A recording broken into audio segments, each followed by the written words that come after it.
So the BBC Africa Eye documentary called Corona Quacks Exposing Fake Coronavirus Cures in Ghana is now out. You can also even find it on YouTube. Basically, it was released last night, and it looks at two particular individuals who claim to have this cure. That they can, take us through this. Corona. What is corona? We can deal with this. We can sort you out. We've dealt with HIV before. I mean, what is this corona? Within a short time. The interesting bit is, of course, it has not gone through any trials, proper scientific trials. It has not gone through any proper approvals by the government. But they claim that they are doing lab trials of this. Let's speak to the person who actually did this story. And this is Ghana's undercover investigative reporter, Anas. Anas, good morning. Good morning. How are you? Well, thank you. Good morning. And so you've produced another one after producing one in the run-up to the World Cup and what the African referees were doing. Now this is another one. Certainly, yes. As journalists, we cannot, in the face of all the problems, we still have a role to play. So Great. Our watchdog role is important. Right. Take us through this particular story. What is the story about, and who does it involve? This story is about Corona Quacks, and basically it's a story of when we are all under the lockdown and we are all thinking of a solution, finding a cure to COVID-19. We were all fatigued because the stories you hear about ventilators and how we are looking for cures and all that. But as journalists, we know that when things shift to that realm of uncertainty, that is when corrupt people also take advantage of the system to milk. And this is not only happening in Ghana, and it's happening everywhere. So this film is about those quacks who came out and took advantage of the populace whilst we were under the lockdown. It's staged, the whole story emanates from Ghana and Nigeria. So in the beginning of the film, what you are going to see will be a pharmacist from Nigeria who claims to have a cure for not just COVID-19, but also for HIV and many other diseases. And we don't test his drug, but we know that everything you say must be scientific. There is no known cure for HIV in the world. There is no known cure for COVID-19 and other diseases. So if someone straight tells you that I have a cure, and you're a journalist, you have to measure it against scientific evidence. So also in Nigeria, you're going to see a traditionalist who also comes out to say that, look, I have a cure. You see a pastor in the film who also says, I have a cure. In the midst of all that, we need to find that middle ground of what really constitutes that cure that we don't know. And again, people get the impression that, when you say you are talking about these things, you want to look down on African culture. I am a big user of herbs. But indeed, as we keep using herbs, we want to applaud the good people who do herbs, traditional herbs, and also remove the quacks who do these same herbs. So the story then brings us down to Ghana, where we look out for this medicine called Quackery. Now, Quackery is registered under the Food and Drug Authority of Ghana as a food supplement. But as this lockdown came up, the people took advantage of it and marketed it very, very well as a corona cure. We did an undercover. We went there, though they had explicit information on their website that said that their drugs could not cure corona. If you went into the offices, they told you something different. And so when we went to Quackery told us that, they have that drug, and they didn't just say they have the drug. They actually gave us a prescription of the dosage you need to take to cure your COVID-19. Then moves us to the Abdallah brothers, who were also who you would see are very prominent in this film. Now, the Abdallah brothers came on social media and on TV and advertised their product as having cure for corona. In fact, on the bottle, you see that they've written COVID-1 cure, COVID-2 cure, and COVID-3 cure. So, in order to be successful in the healing process, you need to take all three, of course. But they also, they also put a caveat that they don't sell it. So, as an undercover investigative reporter, our job was to see whether this was just a smoke screen or behind the scenes they sell. Indeed, the story takes us into the offices of the Abdallah brothers, where there's brisk business. They are selling to people. The Abdallah brothers said they had sent some to Italy because of the numerous problems that we have in Italy concerning this drug. They also had sent some to the Niger president, and he and the family were taking some. They had also sent some to many people. I mean, they even said that they took part even when Yahya Jammeh was going to be removed. They were part of the men who took part in. So clearly we knew we were heading towards a very interesting story where people want to just take advantage. And it was not cheap.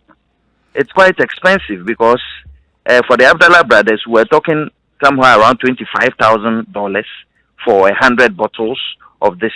So it's not as cheap money. So here are quacks who are not just doing their quackery in small scale, but quackery on a grand scale. On a grand scale, yes. And also, Anas, if I may ask you before you go to that, Anas, is that, we talk about the quacks on one side of all of this, but as we always say, there's willing buyer, willing seller. So that means that there are quite a number of people who were convinced that this thing, number one, either works or that they could also buy and then sell it off. So the assumption is that there are quite a number of people who then were purchasing these drugs. Yes, but you see, the COVID time is different. You are under a lockdown. A disease, since I was born, I have never experienced a lockdown because of a disease. So people were confused. People were looking for every solution. I hoped that the drugs that I was working on could work. People were dying every second, every minute across the world. So indeed, this itself creates a sort of panic within the human mind. Especially when these people don't market it as just a cure, but as a preventive medicine. So you think that for you and your family to be safe, it is always great to be able to get some of these drugs and then take. So under this panic, I can understand that it's perfect for all of us to think well before we buy said drugs. But under certain circumstances, it becomes exceptionally difficult to be able to do that. So this drug that I'm talking about. And as you're saying, these are not herbs. These are not herbal remedies that we're talking about. This is actually somebody who's gone and packaged this into tablets. Exactly. And they're selling them. And then syrups. Yes. In the case of QuackFX, you say it's registered with the Food and the Drug Administration as a supplement. Yes. How about in the case of the Abdallah brothers, this COVID-1 and 2 and 3? Is it registered at all?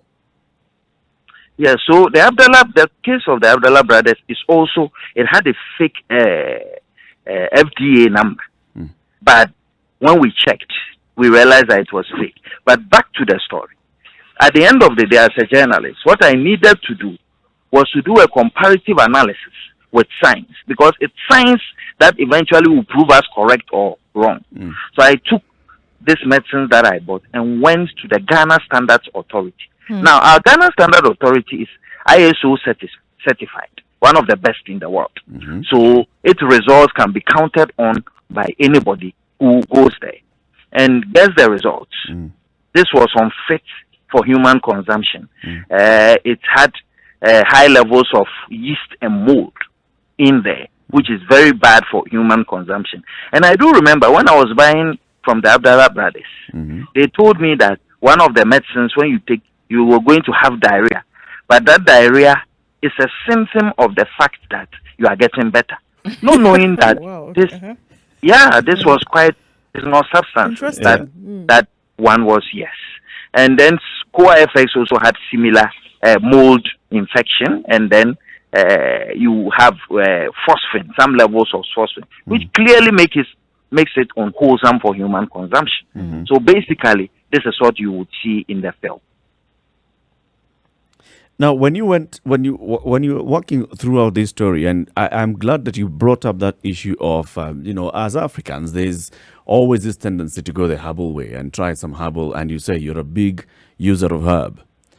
And this is not particularly that kind of route that they've taken, because if we look at what other governments have done, the government of Madagascar has said they have this cure that they are subjecting through scientific tests, but at the same time, they're already marketing it across Africa. What has the government of Ghana done in terms of cracking down on such unscrupulous business people who go around marketing this and saying, whether they're saying they're giving it for free, they're selling it, but the government must be aware of this? Has the government of Ghana done anything, or even the government of Nigeria? Yeah. See, I can tell you that across the world, the whole world, this is the first film that is tending to look at the other side. We've all been very busy looking for ventilators and looking for how to keep ourselves safe. So one can consider, or one can understand, that there should be a breathing space for a regulator. But in the circumstance of Ghana, for the FDA for a while now has been looking at some of these, have been arresting some. There are numerous people who do it. But what I think the FDA didn't anticipate is someone being so smart enough to create these cures within 48 hours and put labels on it and concoct numbers of the FDA and put it on and do it on a large scale, selling to so-called ministers, selling to big people and exporting them across.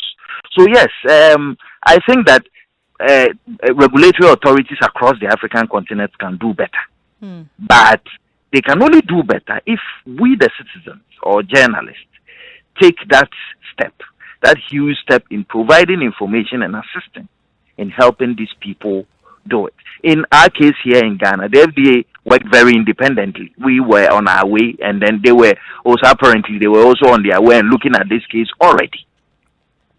So yes, I think that this should be a call to all people that across the continent that, look, let's keep our regulators on their toes. If we found information that is necessary, let's pass it on to the regulator to take the necessary action. So, no, please. So Ghana wakes up to this story this morning, Anas, and looking about getting to 7 o'clock this morning. What do you think is going to be the uproar after this? Well, yesterday we trended the whole day just from the promo that came because of the shock people had. People thought that we were all asleep. Here was our president talking and giving us addresses. They will not. People can't believe that whilst we were all in that state of shock, somebody had proper time to commit those crimes. And I should remind your listeners that this is just the first part of the film. The second part of the film, which will be coming in a few weeks, would focus on thieves. You see, and I just give you a slight hint of it because it's still an exclusive. This film will focus. Our president announced some incentives for the poor. Let's get food to the rural areas. Let's get solid food for people. We are talking here about rice. We are talking about oil. We are talking about eggs. That was meant for the poor. You can't believe that on the day this announcement was being made and the food were being carted, somebody was ready. And as I was driving into that place, the president was speaking on air. Somebody was very busy selling. So this is what we are expecting in part 2. Also, PPEs for frontline staff, COVID-19. You would see in our coming film how some hospitals turned this into business whilst the state was crying, whilst their own colleagues were dying on the field. Some were selling. And I can tell you, this is not just happening in Ghana. Look well in Kenya. Look well in Nigeria. Look in Congo. Look everywhere. But you see, as journalists, we've been very, very, very, very busy thinking about how to save people, and we are not perhaps looking at the right corners. I think it's about time we all focus and look at the other side of those people who seek to profit from a pandemic that is worrying all of us. When you started your investigations, how long had the two drugs been on sale in Ghana? They had been on sale. The simple reason that they had been advertised already. I just had to tap into the advertisement. So they had hatched the plan and actually sold to people already. How long have they been selling? It will be difficult to put your finger on, but what you can say is that all this investigation and all these things that happened within the breakout of the corona pandemic. Okay. Now, since that period, have there been reports of positive results from these fake cures, or have there been some adverse reports from these fake cures? Well, it is very difficult because one, the FDA was on its feet, telling people that don't go buy anything that is likely to hamper your own health. So we don't have people coming in to report that we have taken because of the sheer fear. Because what even sent you to go and buy it? And so people, I can't say that I have gone to do a survey to look at the effect. What I can say, however, is the test that I did, what I subjected this drugs to. For FX, even before I could subject it to this thing, the FDA had done their own test that showed that there were traces of E. coli in that substance. Now, when somebody says E. coli, the E. coli emanates from feces, intestinal feces and all that, in a product that is a human being is supposed to take. So yes, we love African traditional medicine, we love herbs, we love food supplements.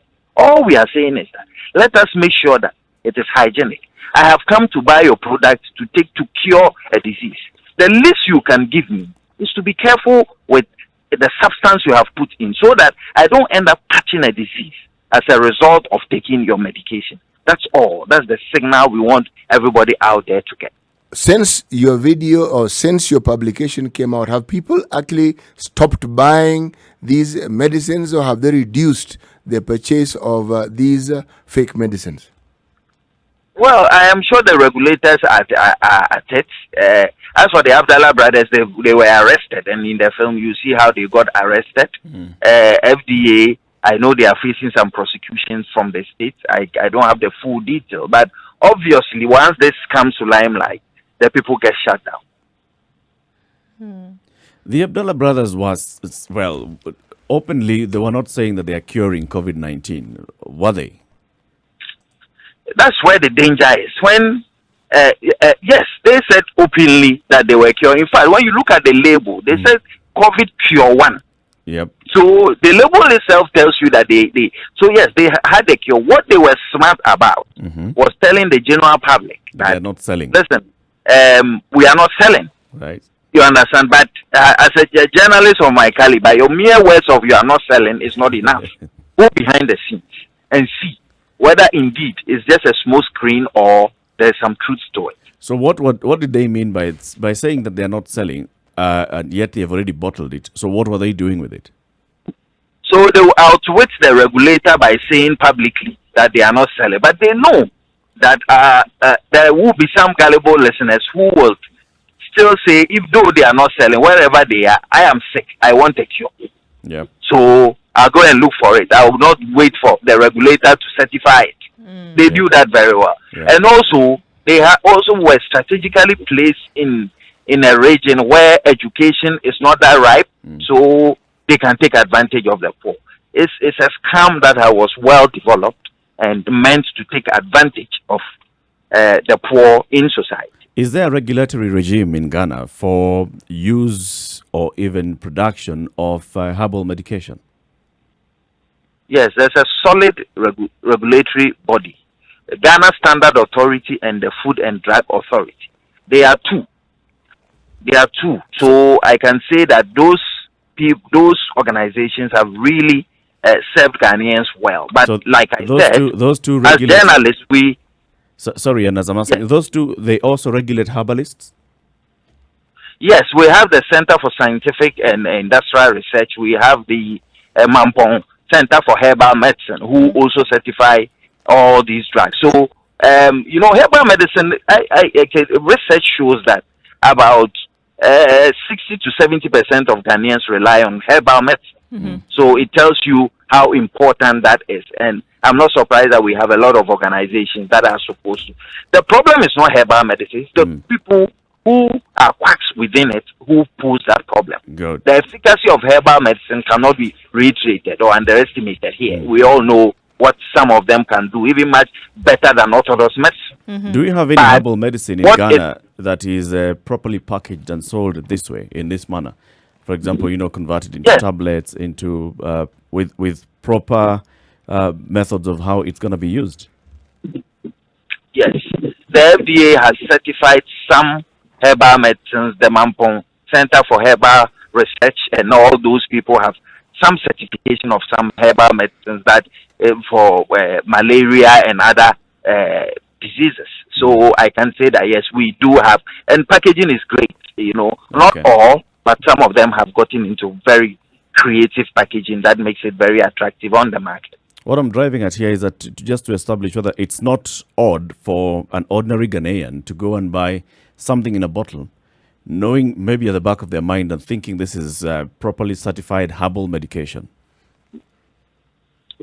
Yeah, that's a tricky question because it all depends on your level of knowledge, which class of Ghanaian is going to buy. Perhaps if it's me and you, we are much more critical. We want to read labels. Some people just don't care. They are not well. And if you watch the film, you see a doctor, Dr. Bonmai, who would relate to us how such medicines have killed in the past. Fake medicines kill about 300,000 people, 30,000 people a year. And so it tells you the devastating effect that it can have on people. So it depends on the level of education. But on a safer side, we are better off letting things be clearer, doing more advertising for people to know which is good from which is bad. So, Anas, this could point to, the possibility that there's a lot more of this going on, across board. These are two that you've been able to find after some investigation, indicative of the fact that it is rife. There are more quacks out there, not just for corona. Clearly, yes. And like I said, since this film came, I've been talking to my other colleagues in South Africa, in Kenya, in Nigeria, in Cote d'Ivoire, Mali, and they relate similar. It's just that they didn't catch it early, but now they say, yeah, this man, I know him, definitely, he will be doing it. We know that he's quack, and he will take advantage. And people are now saying that, okay, let's look here, let's look there. So, yeah, I know that a couple of people do it. It's just that we may not have opened our eyes well, but this would be a clarion call to my colleagues. And I think we should all be prepared to fish out these people. Let's not give them a field day to make money out of a pandemic that we have no cure for. Anas, thank you so much for talking to us. Investigative journalist in Accra, Ghana, working on some of these very interesting stories and unraveling a lot of what is going on when it comes to Thank you. cures. And thank you so much for having that conversation with us this morning. Thank you. Before I go onto the BBC website, click on the film. The 6-minute short version is being translated into 30 African languages, including Swahili. Please go watch it. Anas, thanks again for joining us in the Situation Room this morning. Thank you. Have a good day, Anas. Well, it's a Situation Room. This is what we do. We go across the length and breadth of the continent to bring you the stories that are emerging out of there. This is a very interesting one, that in Kenya, we are talking about the entrepreneurs. There, it's across all levels of business. Remember how we talked about COVID presenting opportunities for very many things? It's opportunities galore, the good and the bad. Yeah. And these ones have taken advantage of this. The core effect supplements and the Abdallah brothers with COVID 1, 2, 3. You need to take a combination. It will not come to 19, but well. Cocktail. Yeah.